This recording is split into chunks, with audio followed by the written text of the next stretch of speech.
Good evening, students. How are you all? I hope you all are fit as a fiddle. In the last class, we studied about the first form of the verb, that is V1. हमने detail में V1 के बारे में discussion किया था। बहुत अच्छे तरीके से हमने V1 को समझने का एक प्रयत्न किया था, है ना। तो मैंने बताया था कि कुछ फॉर्म्स आपने V1 की समझ ली है, कुछ फॉर्म्स हमें और भी समझनी है V1 के बारे में, कुछ और प्रैक्टिसेस करनी है। तो आज की क्लास में हम उन्हीं और प्रैक्टिसेस की डिस्कशन करेंगे। आ जाओ, मैं एक बार स्टार्ट करवाता हूं, हमें पता लगता रहे। ग्रामर की आप क्लास कर रहे हैं स्पोकन इंग्लिश के लिए, and this is the third class. ये हमारी थर्ड क्लास है।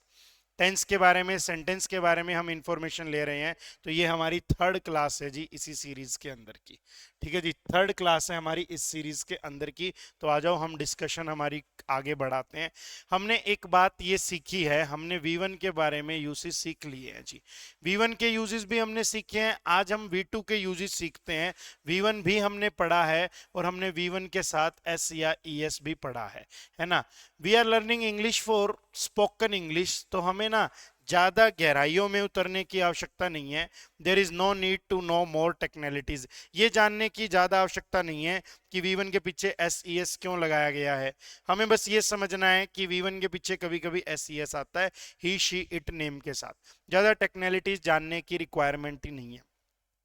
तो जो रिक्वायरमेंट नहीं है यार, उसको क्यों करना है। आप एक सिचुएशन को इमेजिन करो ना, हमारे पेट में दर्द हुआ है, डॉक्टर ने हमें कुछ दवाइयां दी है, डॉक्टर हमें दवाइयां लिख के दे रहा है। तो डॉक्टर ने बताया कि इस टाइम ये दवाई ले लेना, इस टाइम ये दवाई ले लेना। हम उस दवाई को ले लेते हैं, हम घर आके ये नहीं देखते कि ये दवाई बनी कैसे, इसमें कौन से वाला सॉल्ट है, इस दवाई को मैं खुद ही बना लूँ ना, हम डायरेक्टली यूज करते हैं। So when it comes to spoken English, then we should learn applied usage of grammar. तो ये ग्रामर का एक अप्लाइड यूसेज है कि भाई V1 यूज करो और V1 के साथ S या ES का यूज करो जब ही शी इट नेम की बात हो। तो हमने V1 के बारे में एक पहली सिंपल सी बात ये जानी थी। हमने ये पढ़ा था कि यार अगर कोई आपका डेली का एक्शन होता है, कोई ऐसा एक्शन जो आप बार बार करते हैं, आप उसको V1 के अंदर लिखते हैं। जैसे मैंने एग्जांपल के तौर पे आपके सामने डिस्कस किया था, आई कम टू SK क्लासेस। मैं SK क्लासेस डेली आता हूँ, तो मेरा कैसा एक्शन है, डेली का एक्शन है। इसी प्रकार से V2 के अंदर ना आप क्या यूज करोगे, V2 के अंदर आप यूज करोगे कोई पास्ट का एक्शन, कोई ऐसा काम जो आप पास्ट में करते थे, या फिर मैं कह सकता हूं अब आप नहीं करते। अब वो आपका कैसा एक्शन है जी, फिनिश्ड एक्शन है। तो आप कोई पास्ट का एक्शन लिखते हैं या फिर आप क्या लिखते हैं, कोई फिनिश्ड एक्शन लिखते हैं। जैसे मैं एग्जांपल के तौर पे समझाता हूं, I went to temple that day. उस दिन मैं कहाँ गया था, उस दिन मैं मंदिर गया था। तो ये मेरे पास्ट का काम है। ठीक है, जैसे मैं कहता हूं I called Radha last night, कल रात मैंने क्या किया, राधा को फोन किया। तो V1 में डेली का एक्शन और V2 से पास्ट का एक्शन या फिर फिनिश्ड एक्शन। जैसे मैं कहता हूं I taught you tenses that day, उस दिन मैंने आपको क्या सिखाए थे, टेंसेस सिखाए थे। तो हम ऐसे सीख रहे हैं कब V2 का यूज होता है और कब हम किसका यूज करते हैं जी, V1 का यूज करते हैं बच्चों। तो मैं यहाँ पे दूसरे नंबर पे डाला था, मैंने यहाँ डाला था हमने रूटीन का एक्शन। कैसा एक्शन था जी, रूटीन का एक्शन था। यानी कोई ऐसा काम जिसको हम रूटीन में करते रहते हैं। अब हम इसी से समझते हैं, रूटीन के एक्शन से ही आप एक बात और समझते हैं। यहां बच्चों कोई आपका पास्ट का रूटीन हो सकता है। जैसे कोई काम ऐसा है जो आप पास्ट में किया करते थे, अब आप नहीं करते। जैसे मैंने बोला हर थर्सडे को मैं मंदिर जाया करता था, तो मैं आपसे कह सकता हूं I went to temple every Thursday. हर थर्सडे में मंदिर जाया करता था। जैसे मैंने आपसे कहा हर शनिवार को मैं मम्मी से बात करता था, तो मैं आपसे कहता हूं I talk to my mother every Saturday. तो प्रेजेंट में भी अगर वो काम हो रहा है रूटीन में, तो वो V1 में है। अगर वो काम पास्ट में था, रूटीन में होता था, अब नहीं होता, तो वो काम आप किसके अंदर लिखते हैं, पास्ट के अंदर, V2 के अंदर लिखते हैं जी। आओ चलें हम थोड़े से और आगे बढ़ते चलते हैं। यहां पे आपने लिखा था जी प्रेजेंट की हैबिट। यहां पे क्या लिखा था आपने, प्रेजेंट की हैबिट। और यहां पे भी हम लिखते हैं, यहां हम कौन सी हैबिट लिखते हैं जी, यहां हम पास्ट की हैबिट लिखते हैं। यहां हमने प्रेजेंट की हैबिट डाला था, यहां पे हम पास्ट की हैबिट डालते हैं। प्रेजेंट की हैबिट, जैसे मैंने आपसे बोला आई प्ले चेस, मैं चेस खेलता हूं, मुझे अच्छा लगता है। पास्ट की हैबिट है कि भाई मुझे ना साइकिलिंग अच्छी लगती थी, अब नहीं है, पहले मेरी हैबिट थी। तो मैंने आपसे बोला क्या, आई यूज टू डू साइकिलिंग। या आई डिड साइकिलिंग। तो पास्ट का रूटीन या पास्ट की हैबिट अगर बतानी हो तो आप V2 का यूज करते हैं। वैसे एक चीज और भी मैं आपको समझाऊंगा, आगे वाले क्लासेस में डिटेल में समझाऊंगा, अभी सिर्फ यहाँ पे लिखवा देता हूँ। पास्ट हैबिट बताने के लिए हम यूज टू प्लस V1 का भी यूज करते हैं। पास्ट हैबिट बताने के लिए हम यूज टू प्लस V1 का भी यूज करते हैं। जैसे मैंने आपसे बोला कि मैं रात को देरी से सोया करता था, तो मैंने आपसे कहना है I use to sleep late at night. I use to sleep late at night. तो सिंपल सी बातें हैं। डेली का एक्शन, रूटीन का एक्शन, प्रेजेंट की हैबिट V1 में है। V2 के अंदर पास्ट का एक्शन है, पास्ट का रूटीन है, पास्ट की ही हैबिट है। यहाँ पे हमने एक बात और भी तो लिखी थी, हमने पढ़ा था प्रेजेंट के आपके इमोशंस हैं ये। Do you remember? क्या आपको याद है? हमने ये पढ़ा था कि ये आपके क्या हैं, प्रेजेंट के इमोशंस है। यानी आप प्रेजेंट में इस चीज को करते हो, है ना। जैसे आपने बोला था कि आपका भाई ऑस्ट्रेलिया में रहता है और आपको उसकी बड़ी याद आती है, तो आपने यूज किया था I miss U a lot, मुझे तेरी बड़ी याद आती है। लेकिन मैं यहाँ पे समझाता हूँ कि यहाँ पे आपके पास्ट के इमोशंस हैं ये भी आपके क्या हैं, इमोशंस ही हैं, लेकिन ये पास्ट के इमोशंस है, अब नहीं है ये चीज। जैसे उसने तुमसे कहा था क्या, आई ट्रस्टेड यू, मैंने तेरा क्या किया था, ट्रस्ट किया था। तो ये आपका कब का इमोशन है, ये पास्ट का इमोशन है। आई बिलीव्ड यू, मैंने तेरा क्या किया था, विश्वास किया था, ये आपका कब का इमोशन है जी, पास्ट का इमोशन है ना। जैसे मैंने बोला आई लाइक्ड हर, मैं उसे पसंद करता था, ये कैसा इमोशन है, पास्ट का इमोशन है। All these are past emotions. Past का इमोशन है, अब नहीं है, तो फिर V2 का यूज किया जाए। ये सिंपल सिंपल सी कुछ बेसिक बेसिक सी बातें हैं। आ जाओ जी, थोड़ा सा और आगे बढ़ाते हैं इसी डिस्कशन को हम। फिर हमें ना यहाँ पे एक ये वाला यूज भी सीखना चाहिए कि हम कई बार यूज करते हैं किसका, विल प्लस V1 का। Sometimes we use this structure will plus V1 and it denotes future. हम किसका यूज करते हैं भाई, विल प्लस V1 का यूज करते हैं, और ये क्या डिनोट करता है जी, ये फ्यूचर को डिनोट करता है। तो विल प्लस V1 में आप क्या लिखेंगे, आप सारे के सारे पेंडिंग एक्शंस लिखेंगे। विल प्लस V1 में आप क्या करेंगे, आप सारे के सारे पेंडिंग एक्शंस लिखेंगे। अपने जो जो काम क्या पड़े हैं जी, पेंडिंग पड़े हैं, उनको आप लिखते हैं will plus V1 pending actions. जो काम भविष्य के लिए पेंडिंग छोड़ दिए, जैसे मैंने आपसे बोला I will go to Australia one day, एक दिन मैं कहाँ जाऊंगा, ऑस्ट्रेलिया जाऊंगा।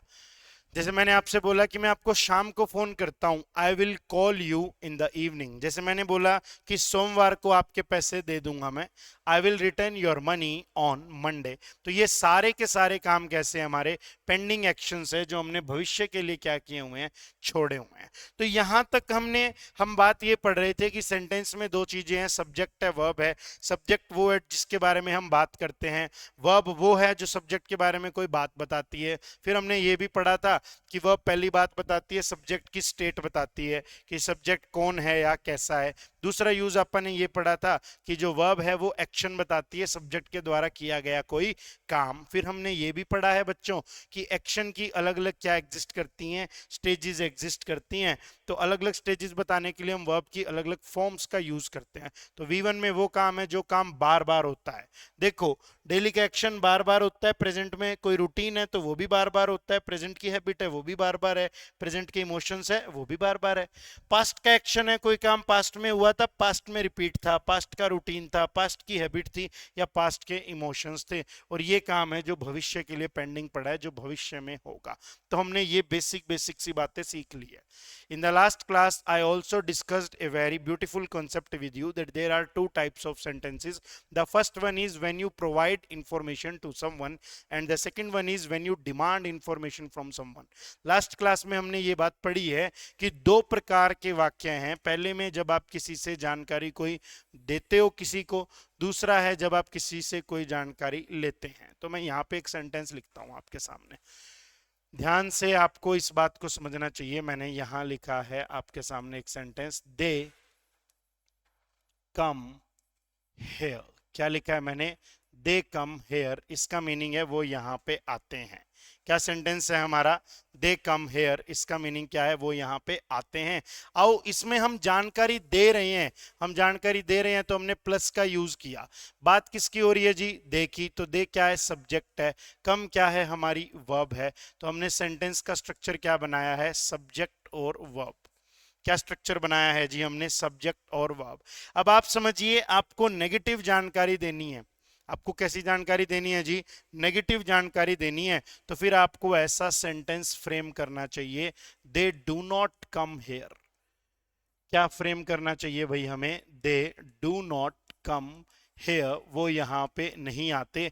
तो आपको ये बात समझनी चाहिए कि जब सेंटेंस नेगेटिव है तो सब्जेक्ट के साथ डू भी आ रहा है। कुछ केसेस में डू, और अगर ही शी इट या किसी का नाम है तो आप यूज किसका करेंगे जी, डज का यूज करेंगे। फिर यहाँ पे क्या लगाया जाता है, नॉट। फिर क्या लगाई जाती है, वर्ब की फर्स्ट फॉर्म। ये स्ट्रक्चर है, सब्जेक्ट डू डज, फिर क्या लगाएंगे, नॉट, फिर क्या लगाएंगे हम, वर्ब की फर्स्ट फॉर्म। ये हमारा स्ट्रक्चर रहता है जी, ये हमारा क्या रहता है भाई, स्ट्रक्चर रहता है। ठीक है जी, आ जाइए। फिर बच्चों हमने सीखना है कि सवाल पूछना है, जानकारी किसी से हमें मांगनी है। तो जब आपको किसी से जानकारी मांगनी है तो आप क्या करोगे, जब भी आप जानकारी मांगोगे ना या सवाल पूछा जाएगा तो हेल्पिंग वर्ब बाहर आ जाती है। एक बात समझो यार, हमारे घर के मुखिया कौन है, हेड कौन है, हमारे पेरेंट्स है। कौन है जी, हमारे पेरेंट्स है। और बच्चों मान लो, एक सिंपल सी बात मैं आपको समझाता हूँ, हम कोई शरारत कराएं, कोई आए और हमारे बारे में पूछे कि कहाँ है जी आपका लड़का, कहाँ है, तो मम्मी पापा डायरेक्टली हमें आगे नहीं करते। मम्मी पापा क्या कहते हैं, कहते हैं जी मुझे बताओ, मैं उसका पापा हूँ, पहले मुझे बताओ क्या बात हो गई। तो जब भी सवाल पूछा जाता है तो head of the family, sentence का जो मुखिया है वो बाहर आ जाता है। तो यहाँ से इस बात को समझिए, ये डू डज हेल्पिंग वर्ब बाहर आ गई। कहाँ आ गई, सब्जेक्ट से ही पहले आ गई। डू डज सब्जेक्ट, फिर क्या आया साथ में, V1 आया। ये रहा, मैं यहाँ पे लिख देता हूँ स्ट्रक्चर वाइज। इसका एग्जाम्पल लिखें तो मैंने यहाँ पे आपके सामने लिखा है क्या, आई प्ले चेस, मैं क्या करता हूँ जी, चेस खेलता हूँ। इसका पहले वाले का एग्जाम्पल है। जानकारी दे रहा हूं, अब मैं आपको नेगेटिव जानकारी देता हूं। तो मैं लिखता हूं I do not play chess, मैं क्या नहीं खेलता जी, मैं चेस नहीं खेलता। I do not play chess. फिर मैंने एक और जानकारी दी, डू को मैंने बाहर निकाला, तो मैंने यहां पे क्या लिखा है जी, डू आई प्ले चेस, क्या मैं चेस खेलता हूं। ये जानकारी मैंने दे दी जी। अब यहां आ जाते हैं, क्वेश्चन मार्क में हम नेगेटिव की बात करते हैं तो हमने यूज करना है डू डज, साथ में ये अपना सब्जेक्ट है, साथ में नोट है, साथ में क्या यूज किया जा रहा है जी, V1। तो फिर हम इस स्ट्रक्चर का भी यूज कर सकते हैं। जैसे मैं कहता हूं क्या मैं चेस नहीं खेलता हूं, तो मैंने आपके सामने यूज किया है do I not play chess, do I not play chess. फिर हम ऐसे भी क्या कर सकते हैं, यूज कर सकते हैं। तो हमें ये सारी बातें तसल्ली से, ध्यान से समझनी चाहिए। ठीक है जी, तो ये चार तरीके के सेंटेंसेस बनाए हमने, किसकी हेल्प से, V1 की हेल्प से, प्रेजेंट को दिखाते हुए। आओ बच्चों पास्ट की बात करें एक बारी। जब पास्ट की बात करते हैं, V2 वाले सेंटेंसेस की बात करता हूं, तो यहाँ आता है सब्जेक्ट, यहाँ आती है वर्ब की सेकंड फॉर्म, और फिर आगे सेंटेंस चलता रहता है। जैसे मैं यहाँ पे लिखता हूं आपके सामने क्या, आई कॉल्ड हिम, क्या लिखा जी हमने, आई कॉल्ड हिम। तो ये सेंटेंस क्या है, सब्जेक्ट है, और कॉल्ड क्या है, आपकी वर्ब है। आगे सेंटेंस चल रहा है, इसमें भी मैं जानकारी दे रहा हूं आपको कि मैंने उसको कॉल की थी। नेगेटिव सेंटेंस चाहिए तो अगेन, नेगेटिव सेंटेंस चाहिए तो कोई हेल्पिंग वर्ब लगानी पड़ती है। यहाँ पे डिड नाम की हेल्पिंग वर्ब है, वहां पे डू डज नाम की हेल्पिंग वर्ब है। सीखने वाली बात यह है, डू डज के बाद भी वर्ब की फर्स्ट फॉर्म है, और इस डिड के बाद भी क्या आती है, वर्ब की फर्स्ट फॉर्म ही आती है। जैसे मैं नेगेटिव जानकारी आपको देता हूं कि मैंने ये काम नहीं किया था, तो मैं यहाँ पे आपके सामने लिख देता हूं जी, I did not call him. क्या लिखा हमने, I did not call him, मतलब मैंने उसको फोन नहीं किया था। I did not call him. आ जाओ जी, एक और बात करते हैं यहीं पे। मैं लिखता हूं क्वेश्चन मार्क वाला सेंटेंस। मैं क्या लिखता हूं जी? क्वेश्चन मार्क वाला सेंटेंस। तो मैं क्वेश्चन मार्क वाले सेंटेंस में क्या करूंगा? डिड को बाहर निकाल लूंगा, सब्जेक्ट ले आऊंगा, साथ में क्या ले आऊंगा जी? वर्ब की फर्स्ट फॉर्म ले आऊंगा। डिड को बाहर निकाला, फिर सब्जेक्ट, फिर साथ में क्या दे दिया अपन ने? वर्ब की फर्स्ट फॉर्म दे दी। जैसे मैंने यहां पे लिख दिया क्या? डिड आई कॉल हिम, क्या मैंने उसे फोन किया था? डिड आई कॉल हिम, क्या मैंने उसे फोन किया था? हमने ऐसा भी यूज कर लिया। आ जाओ जी, थोड़ा सा हम और आगे बढ़ते हैं। हम यहाँ पे यूज करते हैं क्या? क्वेश्चन मार्क में ही नेगेटिव सेंटेंस लिखता हूं। तो मैं यहाँ पे लिखता हूं did I not call him, क्या मैंने उसको फोन नहीं किया था? अब हिम आप खुद लिख लेना, मेरे पास स्पेस नहीं है। Did I not call him. तो मैं आपको क्या समझाने की कोशिश कर रहा हूं? What I am trying to teach you is that कि बच्चों, आपको अगर सेंटेंस बिल्कुल नहीं बनाने आते तो आप इस तरीके से सेंटेंस बना सकते हैं। ठीक है, देखो इस तरीके से कैसे सेंटेंस बनाने हैं मैंने समझाया है कि पॉजिटिव सेंटेंस है तो सब्जेक्ट फिर वर्ब की फर्स्ट फॉर्म है, नेगेटिव है तो सब्जेक्ट डू डज नॉट फिर वर्ब की फर्स्ट फॉर्म है, डू डज को बाहर निकाल लिया फिर सब्जेक्ट प्लस वी1 है, डू डज को बाहर निकाला फिर सब्जेक्ट फिर नॉट फिर प्लस में वी1 है। जहां पे देखना सब्जेक्ट है डिड नॉट वी1 है, फिर हमने निकाला डिड को बाहर, सब्जेक्ट और वी1 है, फिर हमने देखा यार डिड सब्जेक्ट है और फिर वी1 है। तो इन स्ट्रक्चर्स को दिमाग में बिठाया जाए जिससे थोड़ी थोड़ी बातें क्या हो जाती है? क्लियर हो जाया करती है। ठीक है जी, ये प्रैक्टिस करने का तरीका है। When I was a student even I was unable to translate the sentences, then I tried the same method, मैंने सेम मेथड को ट्राई किया और मैं सेंटेंस बनाने सीख गया। ये स्ट्रक्चर काम करता है। देखो मैं यहाँ पे लिखता हूँ, मैंने लिखा सब्जेक्ट, फिर मैंने यहाँ पे क्या लिखा? विल, फिर मैंने साथ में क्या लिखा? वर्ब की फर्स्ट फॉर्म। और आई कैन यूज सब्जेक्ट, मैंने यहाँ सब्जेक्ट लिखा, फिर विल लिखा, फिर नोट लगाया, फिर क्या लगाई जी? वर्ब की फर्स्ट फॉर्म। या फिर बच्चों हम क्या कर सकते हैं? इस विल को निकाल लिया बाहर, सब्जेक्ट लिखा और क्या लगाई? वर्ब की फर्स्ट फॉर्म। या फिर एक और स्ट्रक्चर हमारे पास निकल के आता है, याद कुछ नहीं करना, प्रैक्टिस करनी है। स्टार्टिंग में इसलिए समझाया जा रहा है ताकि आपको बेसिक लेवल से इंग्लिश सीखनी है, आपको सेंटेंस बनाने नहीं आते तो आप सीख जाएं। तो ये एक तरीका है सीखने का। याद थोड़ी रखने हैं ये स्ट्रक्चर, सिर्फ प्रैक्टिस करनी है हमें। There is no need to memorise the structures, हमें इन स्ट्रक्चर्स की क्या करनी है? सिर्फ प्रैक्टिस करनी है। जैसे मैं यहाँ पे लिखता हूं अभी सेंटेंस को, आई विल कॉल, मैं फोन करूंगा। फिर मैंने यहाँ पे लिखा मैं फोन नहीं करूंगा, आई विल, हाँ बोलिए, नॉट कॉल। फिर मैंने यहाँ पे लिखा है क्या मैं फोन करूंगा, तो मैंने यहाँ लिखा है विल आई कॉल। फिर मैंने यहाँ पे लिखा है क्या मैं फोन नहीं करूंगा, तो मैंने लिखा है विल आई नॉट कॉल। ऐसे भी यूज किया जाता है। ये देखो जी, ऐसे भी यूज किया जाता है। क्लियर है? ये स्ट्रक्चर आपको क्लियर हुआ किस तरीके से हम सेंटेंसेस को बनाते हैं। अब आपका क्या काम है? If you have watched all the related videos then you should practise. आपको ज्यादा से ज्यादा प्रैक्टिस करनी है। आपको प्रैक्टिस कैसे करनी है? आपको प्रैक्टिस ऐसे करनी है कि आपने एक सेंटेंस लिखा, आपने एक सेंटेंस लिखा, आपने एक सेंटेंस लिखा, क्या आपने कहा? रवि मुझे पढ़ाता है, रवि मुझे पढ़ाता है। तो अब आपको इसकी प्रैक्टिस करनी है बहुत ज्यादा। आपको पहले प्रेजेंट के 4 सेंटेंसेस बनाने हैं। रवि मुझे पढ़ाता है, रवि टीचेस मी। ये ऐसा काम है जो रवि बार बार करता है। जिस काम को बार बार किया जाता है उसको हम कैसे लिखते हैं? वर्ब की फर्स्ट फॉर्म। और रवि किसी का नाम है तो वी1 के पीछे क्या लगाएं? एस या E S. So we should say Ravi teaches me. Ravi मुझे नहीं पढ़ाता, Ravi does not teach me. क्या रवि मुझे पढ़ाता है? Does Ravi teach me. क्या रवि मुझे नहीं पढ़ाता है? Does Ravi not teach me. Sentence एक था लेकिन मैंने कितने बनाए? 4। अब ये प्रेजेंट के थे, यहीं से पास्ट पे आ जाओ। अब पास्ट का बनाते हैं। रवि टॉट मी, रवि ने मुझे पढ़ाया था, रवि टॉट मी। फिर मैंने बनाया Ravi did not teach me, Ravi ने मुझे नहीं पढ़ाया था। फिर मैंने बनाया डिड रवि टीच मी, क्या रवि ने मुझे पढ़ाया था।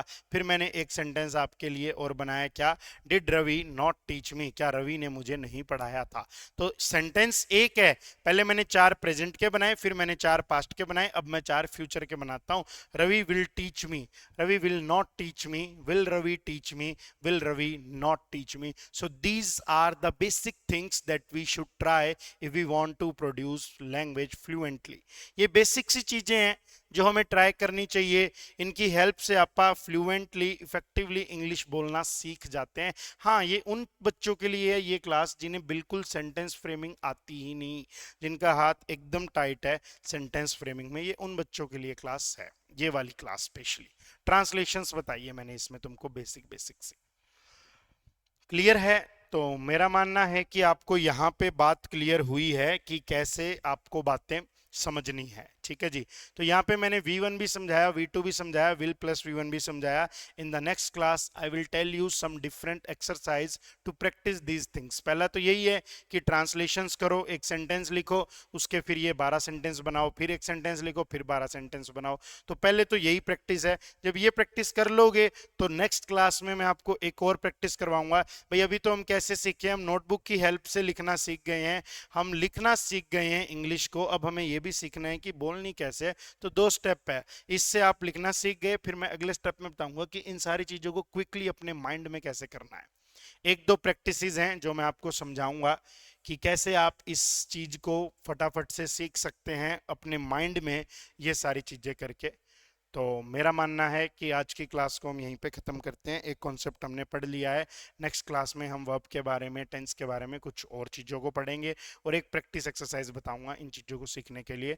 आई hope you are understanding some new concepts of English and you also, आप भी बोलना सीख जाएंगे. बट चीज क्या है, यू शुड ऑल्सो ट्राई. आपको प्रैक्टिस करनी पड़ेगी, बिना प्रैक्टिस के बात नहीं पड़ेगी जी. ठीक है जी. तो हम मिलेंगे हमारी नेक्स्ट क्लास में and in the next section I will discuss some other concepts. Thank you class.